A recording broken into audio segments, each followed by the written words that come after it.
So part of what's happening now, we know, since we talked about this anterior cortical midline structure, is that as soon as we start any of those trends of self-rumination, focusing on ourselves and like, this is about me, then we start to light up that our self-trait evaluating other people's traits and how does that play into my autobiography and all about me. So if we're sharing asana, we really, really want to help people not spend an hour plus in that space, because that's not helpful for them. So something that I think is really cool is to acknowledge why we would be in a particular shape and to give it a mental challenge or ask a question about our perception around it and let people be curious about their response. For example, when I teach tree pose, and I love to share tree pose because it's very hot, it's very tricky. It can get people reacting or responding. But I noticed that early on, a lot of people would kind of practice tree pose and they put their foot down a lot, and then I'd see them be like, oh, you know. So then I asked myself, well, why are we balancing? What is the idea of balancing? Why are we going to do a balancing pose? What is that all about? And I asked myself, like, why is this important? And this is what we all have to do for every posture that we share, because we can't, we have to ask ourselves first. It comes from you.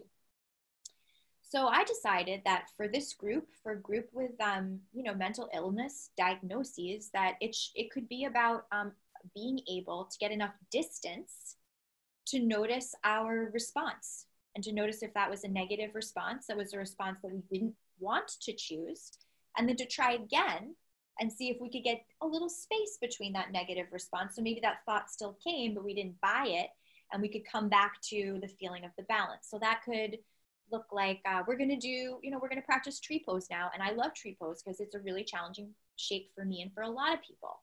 And set them up by saying, like, odds are you're going to put your foot down at least one time. And odds are I am too. And the point of this is not to not keep your foot on your leg for 5 breaths. The idea of this is to keep pushing your balance to a place that your foot probably does come down and you do lose your balance a little bit. And when that happens, our group practice today could be to notice what your response is to that. Do you beat yourself up about it? Do you say, like, I knew that I couldn't do it?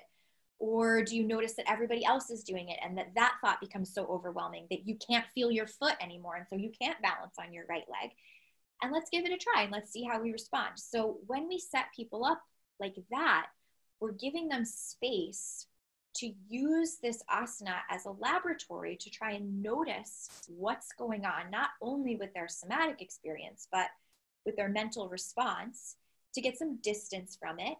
People are always happy to share, but if it's not a space where people can share, you can just ask them to take a moment. Say, let's just take a moment and let's just, in mountain pose, let's just like unpack what's one response that you had, in that shape last, and then let's try it again on the other leg. And this time, right, let's try and see if we can keep our attention on the feeling of the floor beneath the sole of our right foot.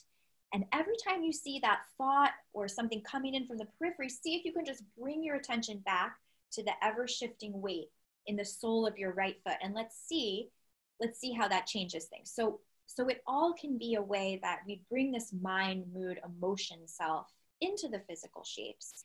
So now we have awareness and interoception. We have dharana. We've got, single point of concentration. We have awareness of our thinking patterns, our thought patterns, and we have the tool of discernment, right? Like, I know that thought just came into my head, but maybe I don't need to buy into it 100%, because we just were talking about how maybe I don't need to buy that response. And we have distancing. So we're like, okay, I see that I thought that. Now that thought is over there. It's not who I am. And in those ways, every single shape can become a place where people can take the shape out into like their life, then they can use any of those tools. They notice that they're hard on themselves that day. That's really good noticing.